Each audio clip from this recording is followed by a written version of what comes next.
Hi, everybody. Thanks for attending today's workshop or today's seminar that's really around kind of introducing the SafetyNet Human Factors and Ergonomics Working Group. I'm Dr. Adam Sutherland. I'm an Associate Professor in Healthcare Quality and Safety at the University of Bradford, but I'm also a member of the Patient Safety Research Collaboration in the Yorkshire and Humber. I'm joined today by Brook Howells. Hey everybody, I'm Brook Howells. I'm a PhD student at the University of Leeds and aligned as well to the Patient Safety Research Collaboration at Yorkshire and Humber. Hi. So I'm going to take on the first 15-20 minutes or so of today's presentation, just to give you a little bit of background about me. I'm a pharmacist by trade. I worked in paediatric intensive care for the better part of 20 years of my career. And through working in critical care, I became really interested in human factors and ergonomics because I saw us trying to get different outcomes by using the same human-centric approaches to maintaining medicine safety for years and years and years. And my struggle then was, well, hang on, we need to be doing something different. So that took me on a bit of a journey into human factors and ergonomics, which started with my Masters of Clinical Research in 2015-2016 and culminated in my PhD in 2023, where I used human factors methods to study the systems for medicine safety among children in hospital. What we're going to cover today is I'm going to cover a little bit about what human factors and ergonomics is and how that applies to patient safety research. Then Brook is going to come in behind me and talk about the variety of methods and approaches that we can use that are all related to HFE. And then I want to spend a few minutes introducing the SafetyNet Human Factors Working Group. We'll take questions in the chat as we go, and we're obviously recording this for posterity so that you can refer back. So what is human factors in healthcare research? Human factors isn't about human error and human mistakes and human fallibility. Human factors is actually asking yourself a set of 6 questions. Can these people, with this training or information that we give them, do the task that we ask them to do with the equipment that we provide to the standard that we expect in the environment and the conditions that we create for them?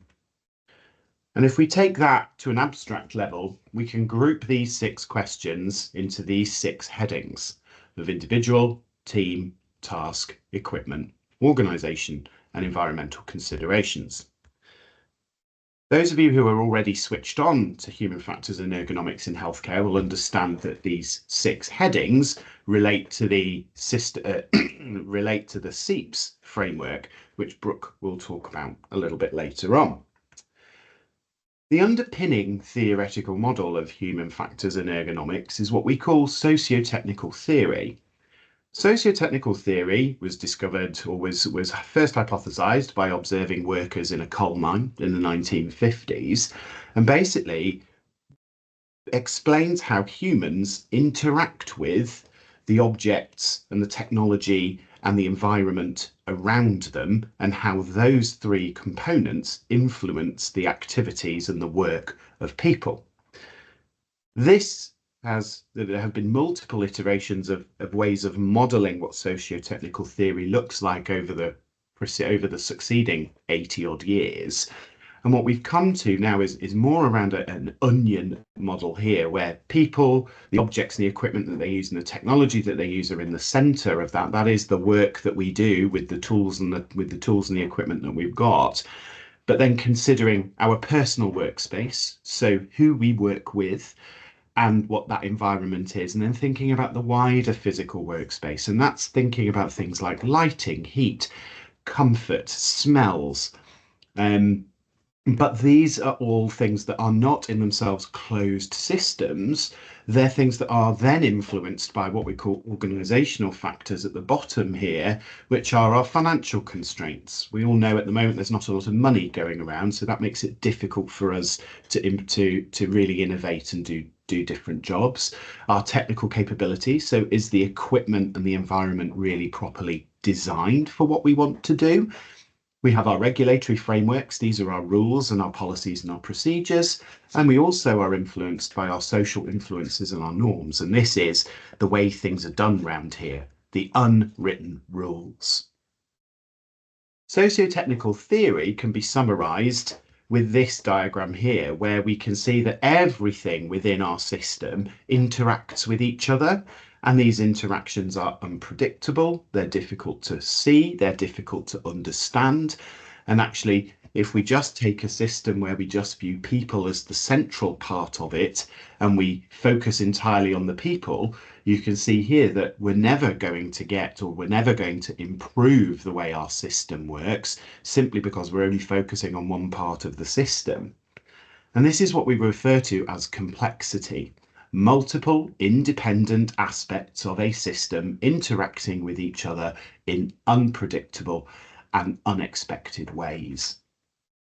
When we overlay that into healthcare, you can see that we have the patients, but they're not the only human in healthcare systems. We have pharmacists, we have medical teams, we have nurses, we have other patients in our system that we need to think about. We have expectations from society, we have interactions with our laboratory services, we have interactions with other services around our patient. So patients are often not cared for in one place or by one team, they're cared for by multiple teams, such as the emergency department. And then we have our general practitioners as well. And what this results in, that we have systems within systems. So nothing is contained, everything interacts with each other. And the interactions that we've got are indescribable, really difficult to spot and describe reliably and repetitively. They are indefinable, so we cannot tell you on one given day or time how this system will form and how it will function, and therefore it's really unpredictable. So we could argue then that human factors in ergonomics is a way of dealing with complexity in our systems. The reason why we're setting up a working group within SafetyNet is one of the priorities in the NHS patient safety strategy and the NIHR research strategy is to build human factors in ergonomics capacity and to examine the role of human factors in ergonomics in patient safety. When we set up the PSRCs in 2022, one of the feedbacks we got, or the feedback that we got from NIHR, was that they were surprised that there wasn't a single human factors and ergonomics theme within any of the PSRCs. However, that's probably not a bad thing.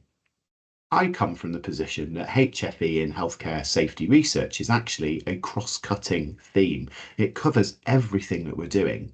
If we think about the work that we're doing across the 6 PSRCs, we're all doing exploratory or explanatory work. We're all trying to develop intervention designs, and actually this diagram here demonstrates how HFE fits in with our existing research. So if we're doing prevalence and nature studies, we can use HFE in there.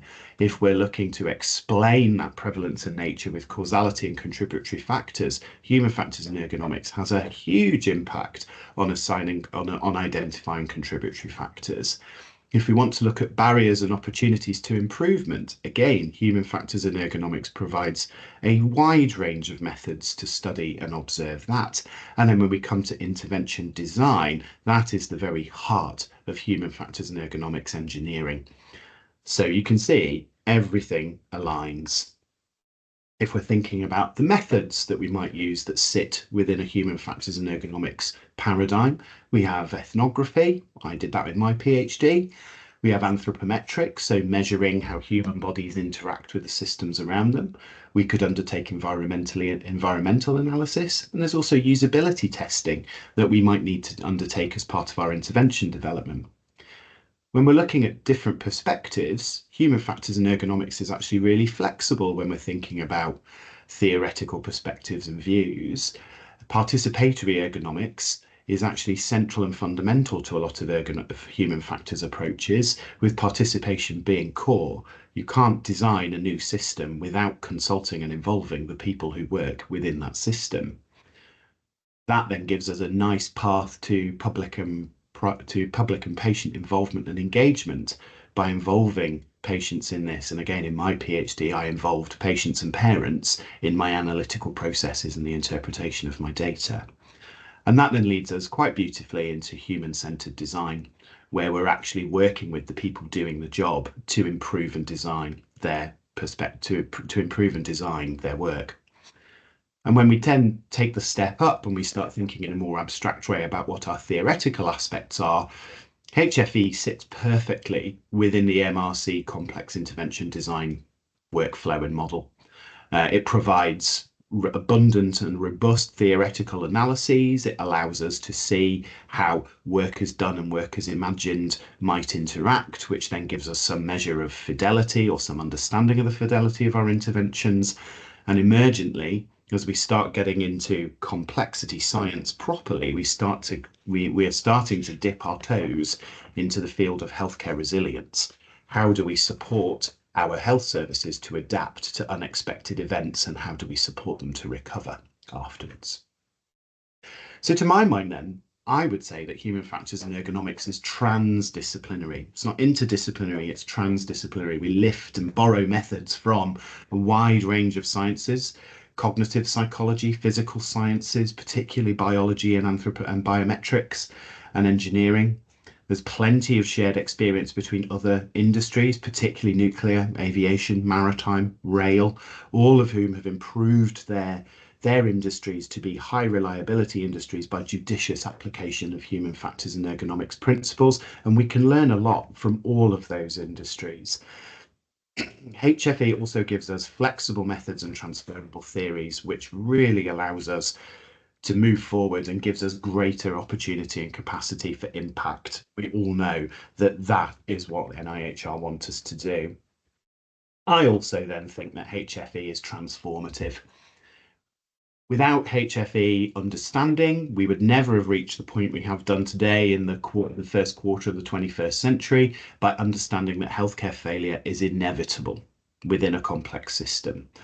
And we would never have got to the point where we understand how people recognise, adapt, recover and learn from unexpected situations and circumstances. When we look at the themes within our PSRCs, we can see healthcare resilience becoming a very strong theme running through a lot of what we're doing with our decluttering work streams, studying our safety at transitions of care, looking at studies around informal caregivers and the definitions of patient safety in the home and outside the hospital. So to my mind, HFE offers us a toolkit. So a toolkit of robust methods that allow us to explore and explain the things that we're examining and studying and help us understand them. By giving us transferable theories, we can broaden the generalizability of our work, again, influencing its impact, influencing how widely our work will be shared and will be utilized. And it gives us a great collaborative framework for working with our participants, our research teams, and our research centres, and potentially for gaining additional funding as we go forward. So for this point, it gives me great pleasure to hand over to Brook, who's going to talk about a toolbox for patient safety research. Thank you very much, Adam. A bit like yourself, I came to human factors after working in the NHS, supporting lots of different teams to improve the quality and safety of the care that they were providing, and feeling a little bit like the tools that we had weren't really getting us the results that we wanted. And having found human factors, stumbled across it as part of my work in the NHS, I went on to do a master's in human factors, which I completed in 2023. And I'm now doing a PhD that's using that learning from human factors to help us think about safety management across organisations in healthcare, learning from other industries. One of the things that struck me during my master's was the breadth of tools available, the different methodologies, the different places that we can apply human factors to the work that we're doing. So I'm going to spend a little bit of time doing what I like to think of as a bit like taking you on a tour of B&Q to show you the different tools that are available from human factors, not expecting you to be able to go away and feel confident to use these off the shelf straight away, but for you to know what sort of things are available and to be starting to think about which of them you already use in your research or might be useful for your research in future. So one of the things I like to think about human factors is it's a bit like a lens for looking at your work, and you can calibrate it in different ways to think about what it is you want to study. The World Health Organization definition of human factors is that it's the study of all the factors that make it easier to do the work in the right way. And I really like this as a definition because it helps us to think about what is the work we want to study and at what level do we want to look at it. So in healthcare, we can approach it from the perspective of wanting to understand really big systems in terms of hospital community collaboration, regional care providers, how care is organised across a whole system. We can take a different focus and put our lens into a different area of the system and think about the flow through one particular provider from admission to discharge. We can think about one person's holistic daily care and how all the different elements of that work come together and how we make it easier for that to happen in the right way. Or a specific treatment plan, or even down to the level of how we administer a particular drug and looking at the fine detail of that system. And human factors can help us think about this by giving us knowledge about how people work. And there is a lot that's already understood from the science and the people who've gone before us about how humans interact with the different people in their system, the equipment they use, the environment, all of those aspects that Adam was talking about. But human factors is not just about that knowledge. It's very much about applying that knowledge to real world situations. And a lot of that is understanding work as done. What does it actually look like in practice? Very much through a co-production model. And then testing out any new ideas we've got, any interventions, any suggestions for improvement, testing them out for usability as well as effectiveness. So I see a lot of the time in healthcare, we take an intervention and we check that it does what we want it to do. It is effective for the purpose we have ascribed to it. Does it actually work in practice? Will the people using it be able to sustain that practice once we've completed our pilot study or completed our research? Is it usable and workable in practice? And human factors can really help us with that. One of the tools we know is getting used a lot and I think has a really great potential for healthcare is SEEPS, the Systems Engineering Initiative for Patient Safety. I do sometimes like to work with teams and help them think about this could be a tool not just for patient safety, but for problem solving. I like to think of it as a bit like hovering over your hospital in a helicopter and getting a view of how the different elements of your system are interacting with each other.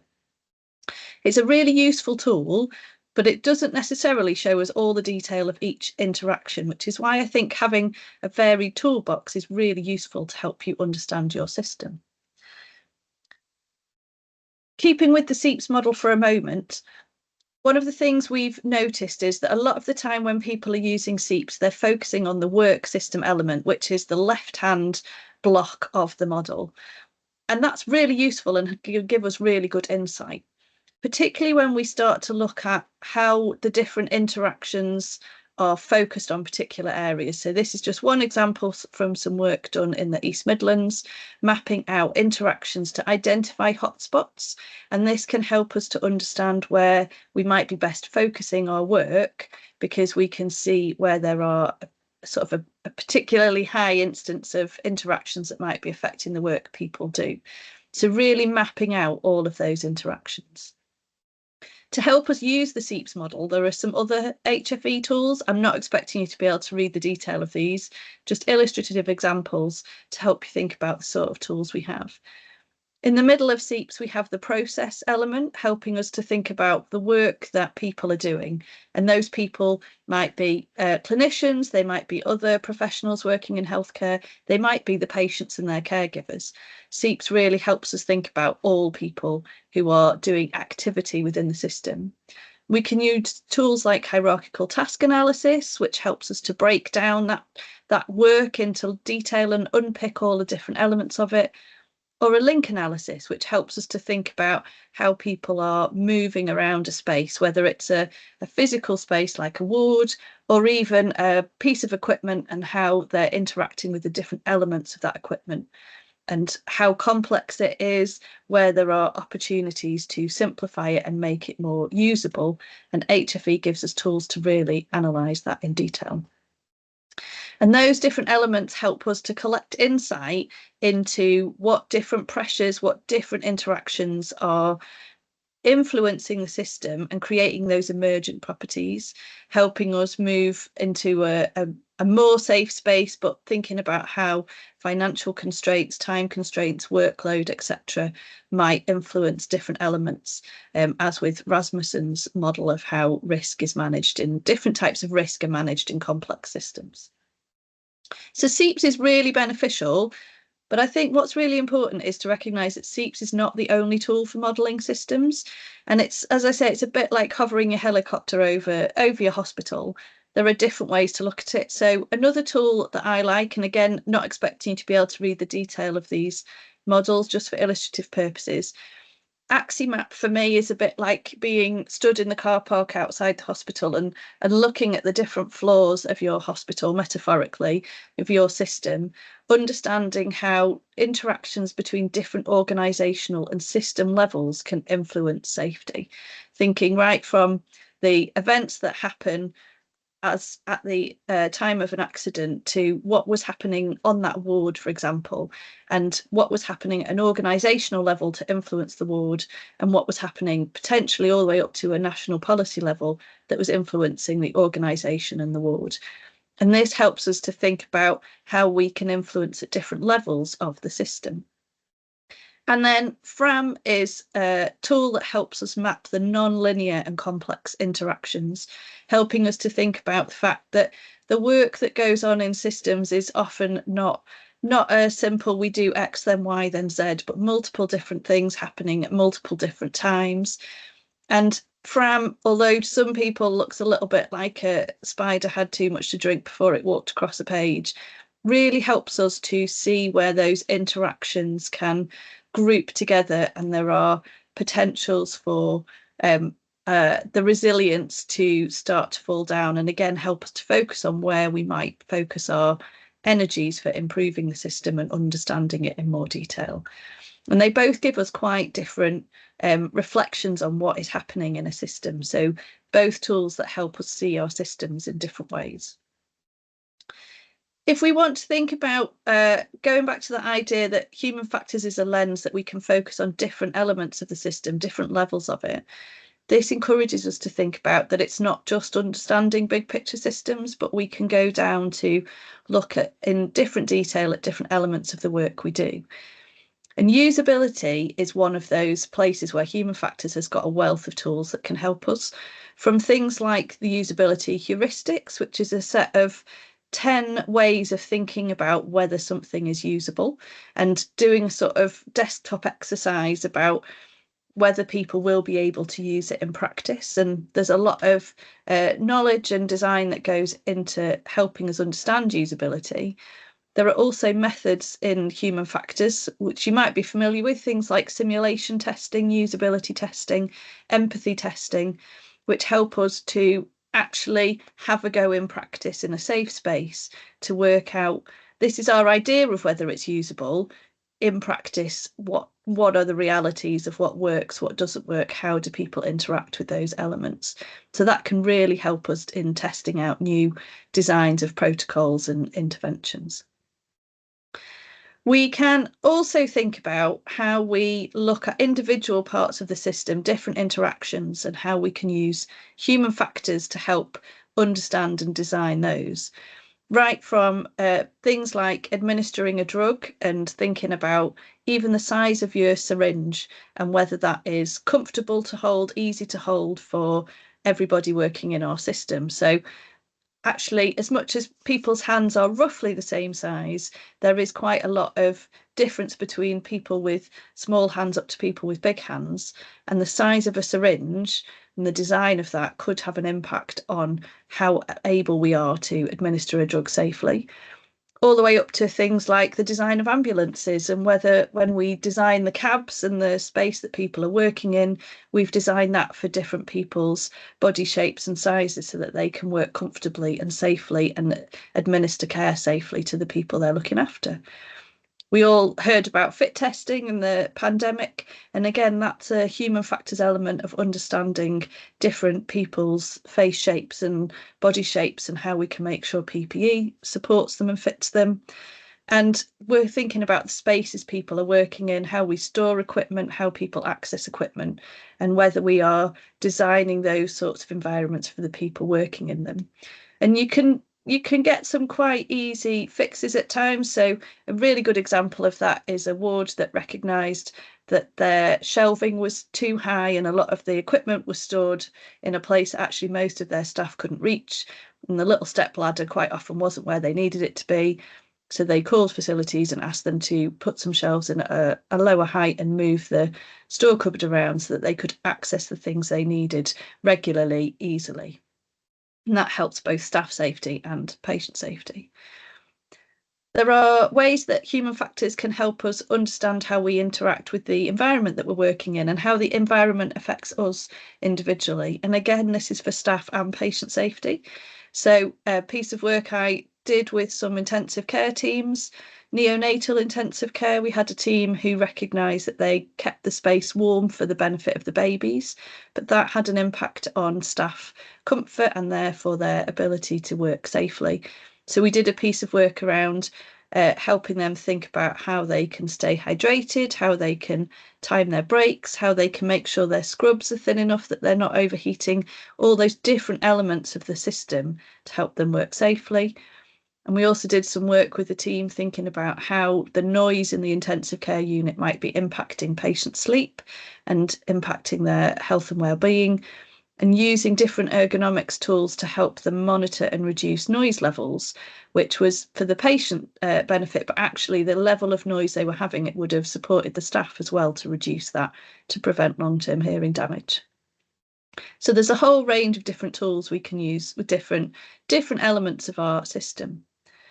From a research point of view, we can also think about how human factors can help us design our research in a more inclusive and usable way. So there is a wealth of tools that helps us think about diversity, different people's needs, whether they are, that's physical diversity in terms of people's strength, their flexibility, their mobility, sensory diversity, so different people's sight, hearing, touch, taste, all the different things that help us understand the world around us and how they might differ between people. Cognitive diversities, both in terms of how we remember things, how we learn, our communication, our perception, and the diversity of how we interact with our spatial environment and understand colours and patterns and materials around us. That can be used to help us think about how we're managing patient safety for diverse groups, but also how we make sure our research itself is diverse and how we can help include people in our practice as we're doing co-production. And there's a really useful toolkit on the University of Cambridge's website, the Inclusive Design Toolkit, which has got a whole host of resources to help you think about how you plan for diversity and inclusion in your research or your product design, different empathy modelling tools and ideas to help you think about how you can be really inclusive. A little bit of further reading for you. It's not exhaustive of all the things we've talked about. And of course, there are more tools than we have mentioned in this little talk, but it's just to give you a bit of an idea of the breadth of opportunities that human factors affords us when we're thinking about patient safety research. Fantastic, and thank you very much, Brooke, for that really, really interesting outline of the different tools that we have on offer as researchers in the space of human factors and ergonomics in healthcare. So the purpose of today's webinar really was to introduce you to the SafetyNet HFE working group. I'm notionally leading this at the moment, and the purpose or the guiding principles for us setting this up were very much to think in terms of a community of practice. Those of you who aren't familiar with this concept, a community of practice has been defined in the sociological press as groups of people who share a passion for something that they do and want to learn how to do it better through regular interaction. So we have our practice. In this sense, it's human factors and ergonomics. We have our community, the 35, 36 of you here today who are practicing in that space. And then we have our domain. And so our domain is very much around the patient safety, the patient safety field of research. And this is what we've started it as, but will we intend it to continue as a community of practice? Well, that is something that's quite interesting, because community of practices are not supposed to last forever. They're supposed to evolve, and they're supposed to guide people towards common goals. They're supposed to create community, so for collaboration, to bring people together, to share their experiences, and to get people to identify and recognize people who have similar questions and similar approaches and similar views on the world as themselves. They also allow us to share practice through our experience and through our stories, to share our methodologies and to share our experiences with those methods, and thus help us to build a practical toolkit and experience. It's all well and good learning about things like Aximaps and Fram, but you don't really learn about those tools until you've physically used them yourself. And it can be really difficult to self-teach yourself those. So actually what we want to do is gather an idea of, excuse me, who has experience of which tool, and therefore to provide signposting and to provide opportunity for members and participants to identify and work with those people. So our aims and objectives are to build expertise and provide advice on HFE applications, both in our research funding and also in our general work. And we're going to do this by creating a knowledge base and to give networking opportunities. And we're going to do that initially through Microsoft Teams, but we're currently exploring other platforms as well to make that a little bit more accessible for you all. Our second aim is to build human factors and ergonomics capacity in our patient safety research community. And we're going to offer you that opportunity by conducting quarterly seminars. This being our first, there will be another one in April or May. And we will be inviting speakers from other disciplines and industries, because we are very clear that it is so important that we learn from our colleagues in nuclear, rail, aviation, maritime, etc. We also want to raise the profile of the human factors community in healthcare safety research. Part of the way we'll do that is by holding an annual conference in the summer, which will be a symposium, and more details of that will follow in the coming weeks. And we want to provide you opportunities to network and collaborate beyond healthcare, again, because there is so much that we can learn from our colleagues in other industries. So how are we going to progress over the coming 2 to 3 years? So the first 6 months, we will be looking to have our first 6 months to 1 year, we'll be looking to have our first in-person event, and we're looking to have that in July currently. After that, we'll be looking at the potential formation of pre-application project groups, and probably at the 1 to 2 year point, we'll be looking at hosting a research sandpit. So once we get together and we've all got to know each other a little bit better, we'll start facilitating those more practical conversations about what does our research look like? How do we bring HFE methods and principles into our research applications, and then start supporting the space for you to work on and submit those grants. And we would like to see some grant applications submitted within the next 2 to 3 years of the life cycle of our working group. So that is our fundamental of what we're trying to do here, is to get human factors front and center in the research space that the PSRCs and the AR and the ARCs support, and to bring it really into the forefront of the applications that we will be supporting going forward. So really, this is now a call to action and a call to bring you forward and just really encourage people to join us. We are a community of practice. We're going to run an email distribution list, which Emma at Bradford, myself, and Brook at Leeds all coordinate, and we all add to. There is a team space which you require an invitation to join. So if you do want to join the team space, please email one of us and we can sort that out for you. But also keep your eyes peeled for future communications and future invitations to our next seminars, where we'll start applying these principles and start looking at how we might bring human factors into reality. So our next events, as I've already mentioned, our seminars will be in April, May and September of 2025, and our in-person symposium will be in the summer of this year. But primarily we want this to be led by the membership. So we want you to tell us what you want. So have you got any speakers or other industries in mind that you would like to hear from? Do you have anybody that you know who you would like us to invite to speak to us? Are there activities and subjects that you want us to make sure we cover over the coming one to 2 years? And are there any discussion activities and debates that you would like us to host? I'm very conscious that sometimes seminars and symposiums can feel very wordy heavy and very speaker heavy. And what I would like to do is actually make this a much more interactive group and make our seminars much more interactive with workshops. So we leave ourselves wide open. You have our contact details. You can ask us anything that you would like us to do, and we can see how we can work to facilitate that. But otherwise, thank you so much for your time this afternoon. It's been lovely to meet you all. It's been great to see you all, and I hope we'll see you again at future meetings. Thanks very much and goodbye.